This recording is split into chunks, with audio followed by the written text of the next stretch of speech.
Hi, everyone, and welcome to the Tuesday edition of Proline Daily, the longest-running sports handicapping show in America, coming to you direct from Las Vegas. We're going to talk about the NBA Game 5 matchup between the Rockets and Spurs, and also a baseball game tonight.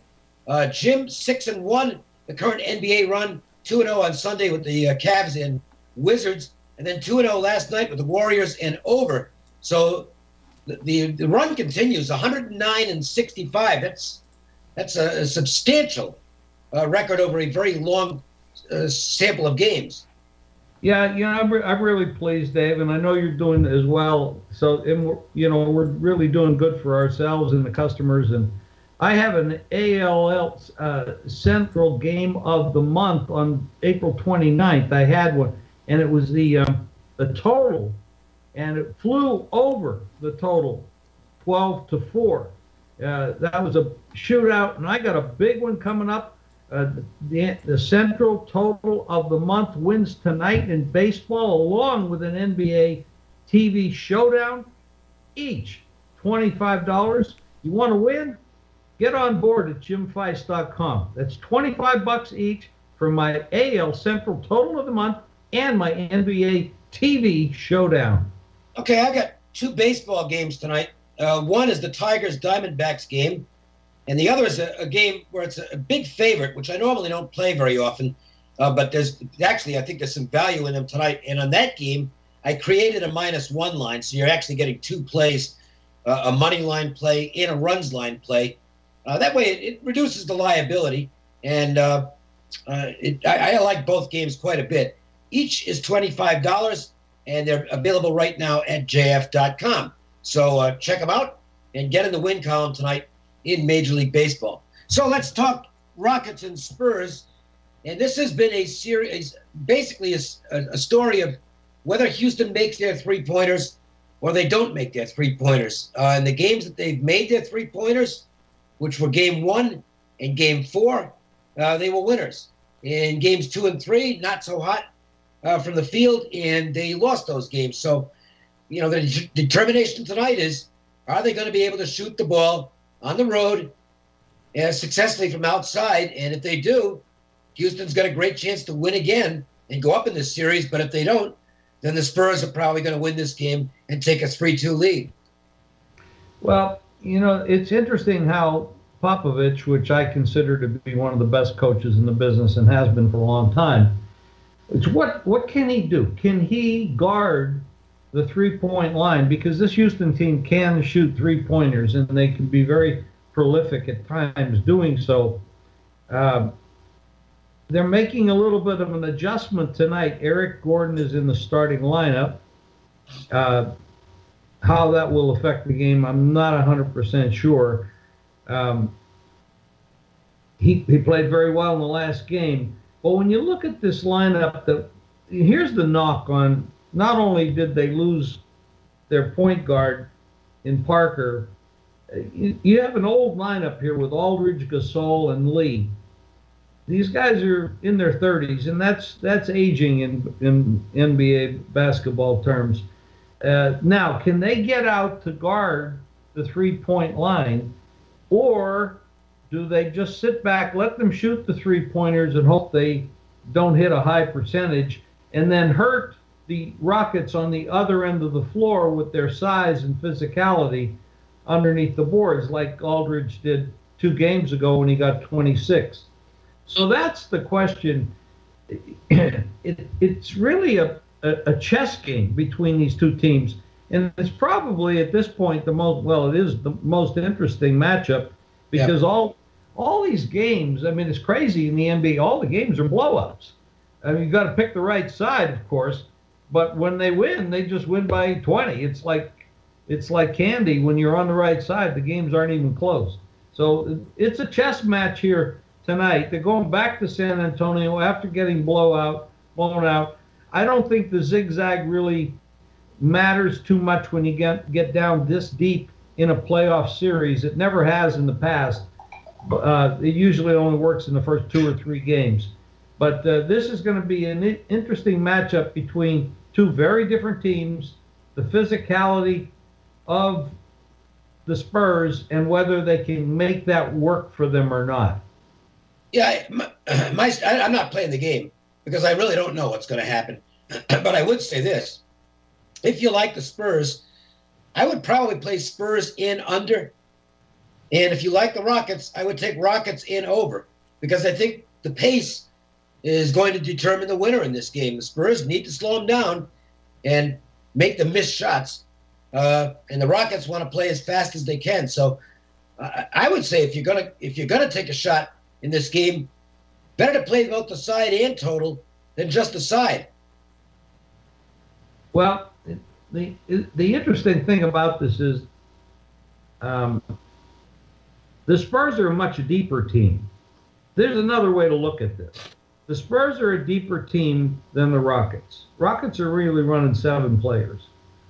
So if the Spurs decide that they can wear them down, which would hurt Houston in the fourth quarter, which is where you see the fatigue, they'll run. They'll push the pace. The best player on the floor is Kawhi Leonard. The question is, can the Spurs pick up the pace and wear the Rockets out, or take it your direction, slow it down, and work it that way? But that plays into helping the Rockets because they do only have 7 players that are making any difference in the game. So it's like I said, it's a chess game. Which style of play are you going to choose? And that's what you do in a chess game as well, if any of you out there play chess. Let's look at a baseball game tonight as well. And the Red Sox opening a series at Milwaukee against the Brewers. And, Boston is hoping that their history holds up here because this has been the monster team in interleague games. Going back, and this goes back a whole bunch of years now, their last 232 interleague games, the Red Sox have a record of 156-76. That's an unbelievable winning percentage over that amount of games. So they love interleague baseball.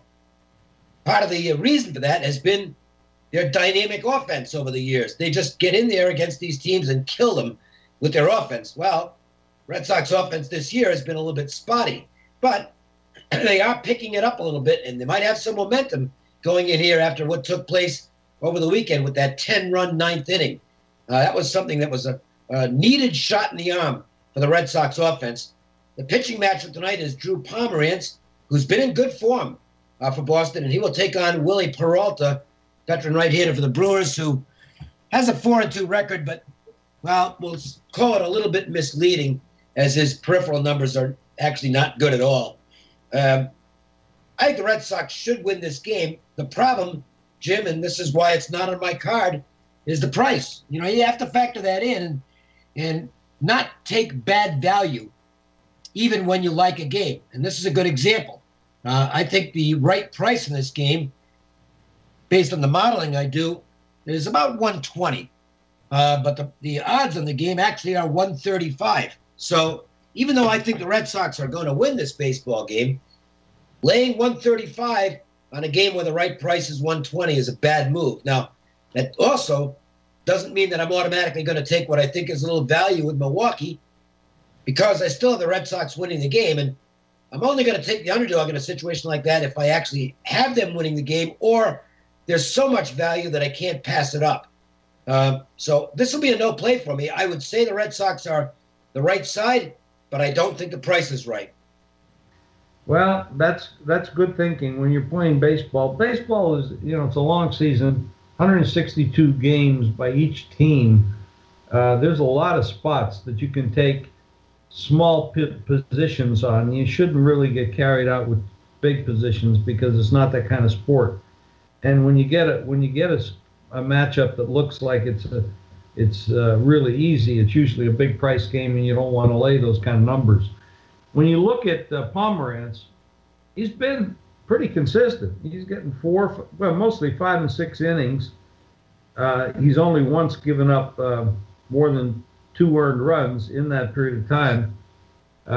His walks are low. He's not doing too bad in that area. And occasionally he gets some pretty good strikeouts. He's had a couple 7s in 5 or 6 innings, and and even 110. Although that was his worst game actually.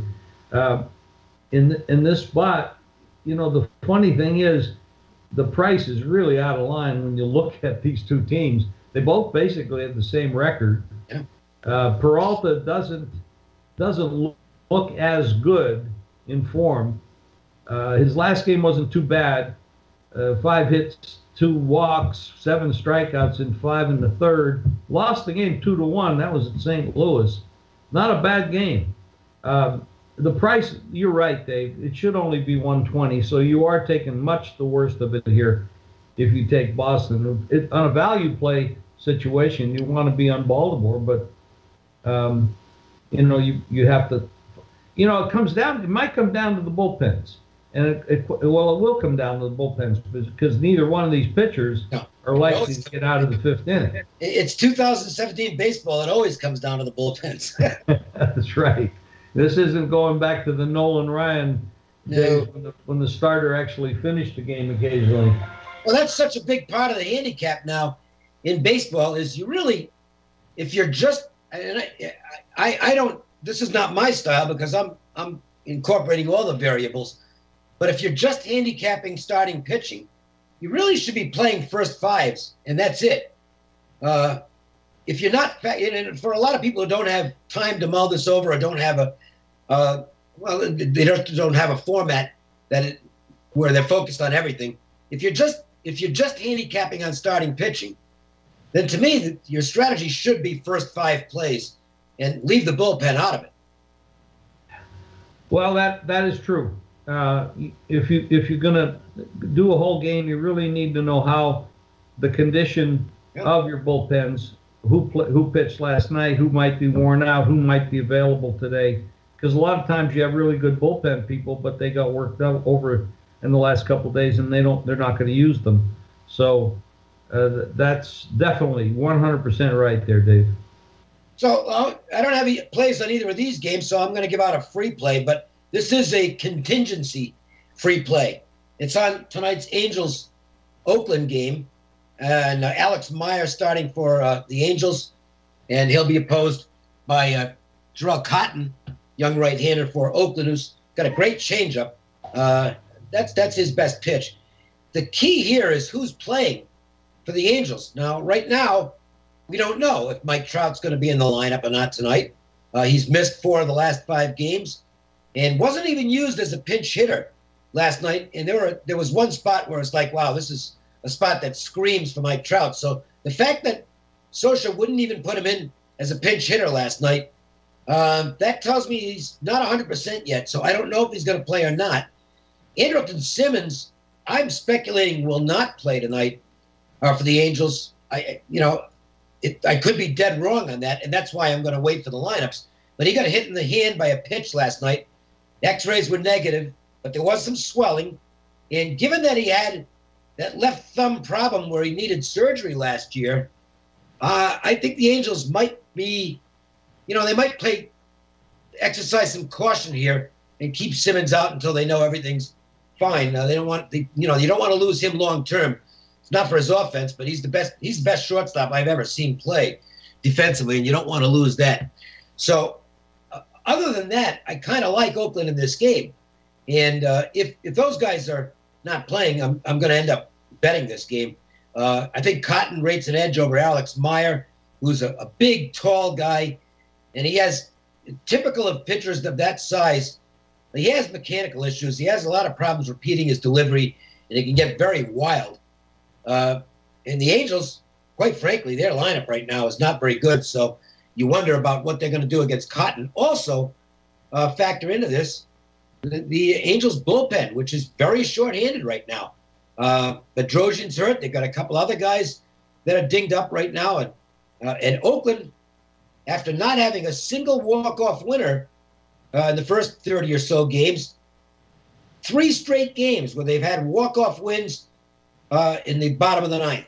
So they've got a lot of momentum right now.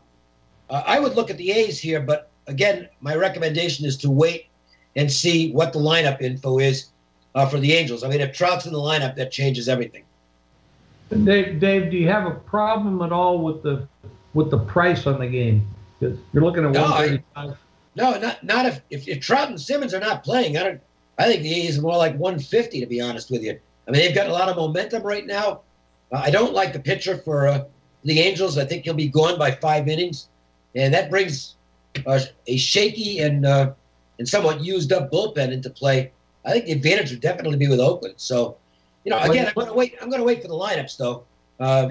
Patience is a virtue. You look at what Meyer's done as a starter. Terrible. I mean, at Seattle, he goes 4 innings. This is the line on the game: 4 innings, 8 hits, 6 runs, 6 of them earned, 3 bases on balls, and 4 strikeouts. That was horrible. Well, those walks, against Toronto, he went 3 innings and gave up a bunch of stuff. I mean, he wasn't sharp in either outing. No, he's a guy who's had the prospect tag for a few years, but I don't think he's going to materialize. And I'd move him to the bullpen and just let him feature 2 pitches out of the bullpen and see if he can throw strikes. He's a big dude and he can throw the ball hard, but he doesn't have the arsenal. He doesn't have the command of the arsenal necessary to be a starting pitcher in the majors. But the Angels also don't have much choice right now because of the injuries that just continue to be an issue for this team. It's been a tough 2-year run as far as injuries are concerned for the Angels, no question about that. Hey, if you want to get free plays every day in a recorded message, that's very easy to do. Call 888-294-1970. And you can follow me on Twitter, Facebook, and Instagram at Jim Feist Sports. NBA TV Showdown now at Jim Feist Sports. Don't forget that. A big Major League Baseball action as well. Don't forget that as well. And you can get free plays by texting GAME, GAME, to 25827. And that's going to do it for this edition of Proline. We will try it again tomorrow. Thanks for joining us, and we'll see you on Wednesday with another edition of Proline Daily from Las Vegas.